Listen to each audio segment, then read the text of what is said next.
Barak the Yahweh, Barak the Yahweh Shai, Kohollah, Yahweh Bashim Yahweh Shai, Bashim Rakah Kadash, the honors of the apostles and the elders of great millstone who rule well, and who has taught us this truth. Shalom, wa Barakim, Lahabakarim, peace and blessings to the elect.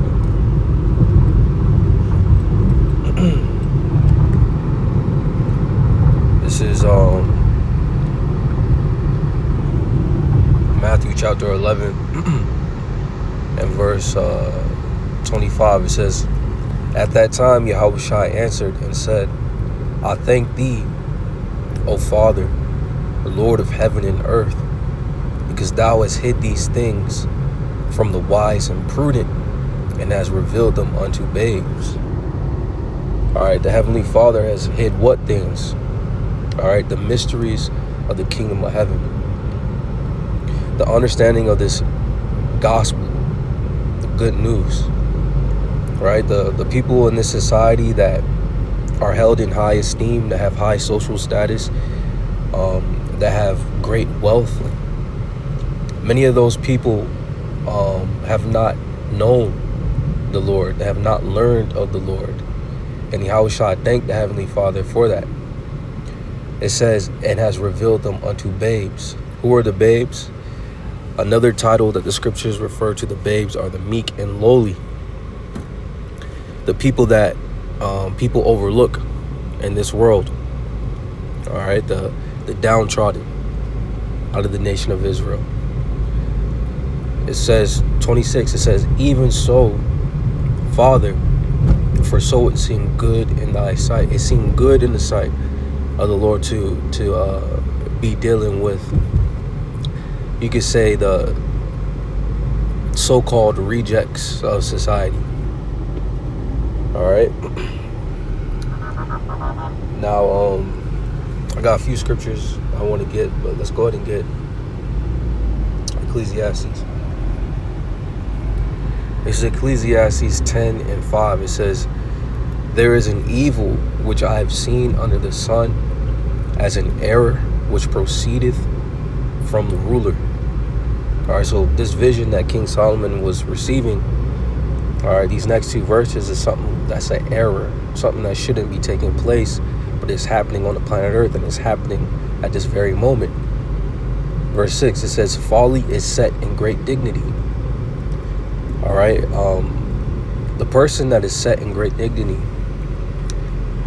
is the Edomite man, all right, or the Edomites, which is the so-called white race.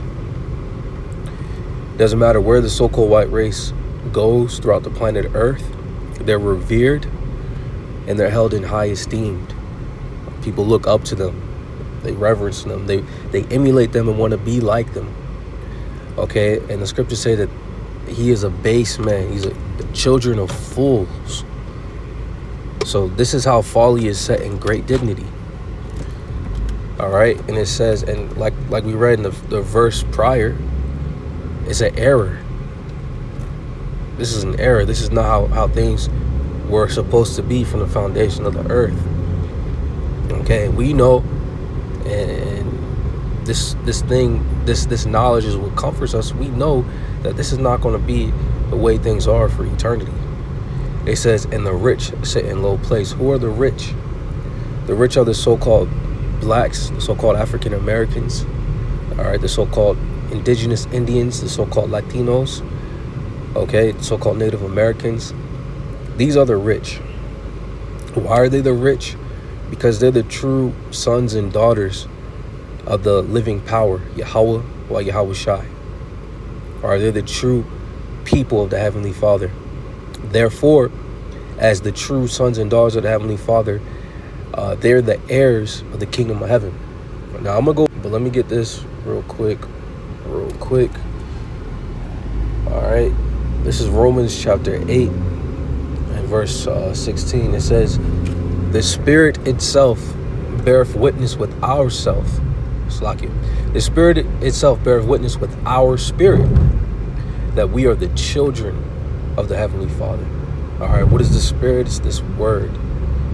All right, this record that's found in these words, they bear witness of us. They bear witness of the true identity of the people of the Heavenly Father And if you can receive it, it's the so-called African Americans, the so-called Latinos, the so-called Native Americans. We're the true descendants of the Heavenly Father's chosen people. All right, and not many can receive that. All right, verse 7, it says, and if children, so if we are the children of the Lord, right, it says, then heirs. What is an heir? An heir is someone that's going to receive an inheritance. Okay, if you are the son of the Creator or daughter of the Creator of all things, what shall be your inheritance?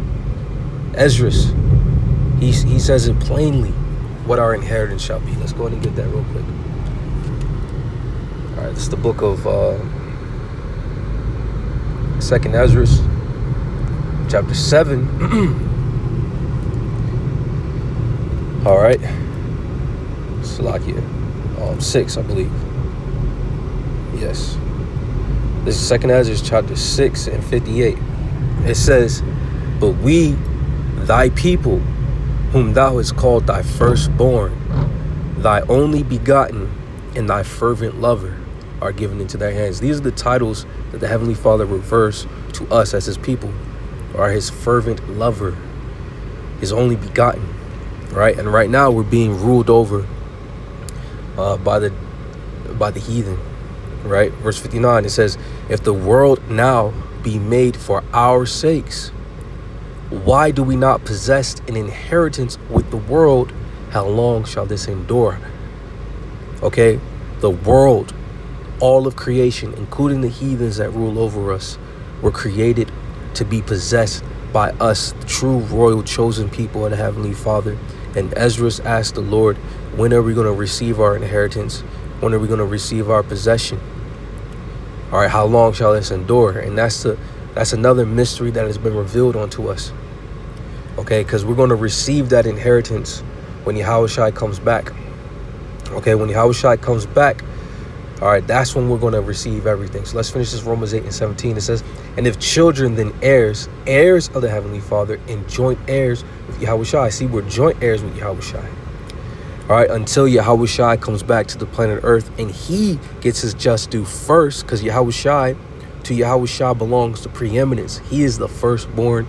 He's the one that's going to receive everything. Once Yahushua gets his glory, his praise, his possession that the Heavenly Father has promised him, then Yahushua is going to bless us and give us our possession. All right, that's what makes us joint heirs.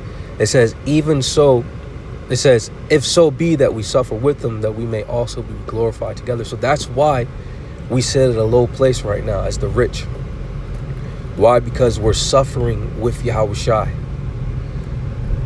All right, now let's go back to Ecclesiastes and read the final verse. Ecclesiastes 10 and 7. It says, I have seen servants upon horses. All right, now if you go ahead and read the book of Genesis, when it talks about Esau and Jacob, their inception, all right, and then you go over a few chapters, and Isaac, he gives the blessing. Isaac clearly states that Esau was going to serve his brother. All right, in the inception, it was prophesied that the elder shall serve the younger. Who was the elder? Esau. All right, so Esau is a true servant or a slave. Right now, the slaves are sitting upon horses, meaning they're sitting upon seats of authority. All right, they're making laws, regulations, and they're ruling over the children of the Heavenly Father rigorously. All right, maliciously, corrupt. All right, and this is part of the error which King Solomon saw in the 5th verse. It says, I've seen servants upon horses and princes walking as servants upon the earth. Who were the princes? The Israelites. Israelites in the holy tongue, or the Lashawan Quadash, is Yashar Allah. He is a prince of the power. We as the true princes, okay, we're in a perpetual state of servitude. All right, and this is an evil. Okay, but we don't fret because we understand very evil. And we understand that we're receiving our just punishment for turning our back on the Heavenly Father. All right, so let's go ahead and get this. Psalms 37:1, it says, fret not thyself because of evildoers. The word fret means to be angry, to be exceedingly angry, to the point where you might make poor decisions. All right, just because we see Esau, which is the so-called white race, we see them thriving on the planet Earth right now, and they don't deserve it. They're wicked, right? We're not supposed to allow that to get under our skin and allow us to get angry. It says, neither be thou envious against the workers of iniquity. All right, the Lord tells us plainly to envy not our oppressor and choose none of his ways. And the Lord's going to explain why. In verse 2, it says, for they shall soon be cut down like the grass and wither as the green herb. Soon our enemies, they're going to be done away with, just like the grass, the morning grass. The grass grows, and what happens? You chop it back down. The wicked is growing in authority and power, and what's the Heavenly Father going to do? Chop it down. 3, it says, trust in the Lord and do good, so shalt thou dwell in the land, and verily thou shalt be fed. This is what we're supposed to do. On the contrary, put our faith, trust, and assurance in the Lord, and everything's going to take care of itself. It says, delight thyself also in the Lord, and he shall give thee the desires of thine heart. And what is the desires of our heart?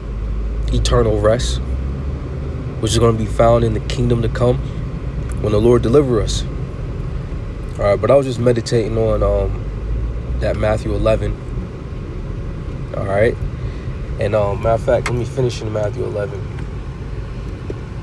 because I read that the Lord has revealed it unto babes. So let's go ahead and get this. Verse 28, it says, come unto me, all ye that labor and are heavy laden, and I will give you rest. All right, the Israelites are being oppressed in the society, meaning squeezed or pushed down, pressed down. All right, the Lord said, come unto him, and he's going to deliver us from this circumstance. He's going to give us rest. It says, take my yoke upon you and learn of me. All right, so instead we're supposed to learn of the Lord. It says, for I am meek and lowly at heart, and ye shall find rest unto your souls. It says, for my yoke is easy and my burden is light. This is the only way out of this oppressive society. No other way. All right, Lord willing, this was edifying. All praises, glory, and honor to Yahweh, Bashim Yahushai, Bashim Rakal Kadash, the honors to the apostles and elders of great millstone of rule well. Shalom, Barakim, Abakar, peace and blessings to the elect. Shalom.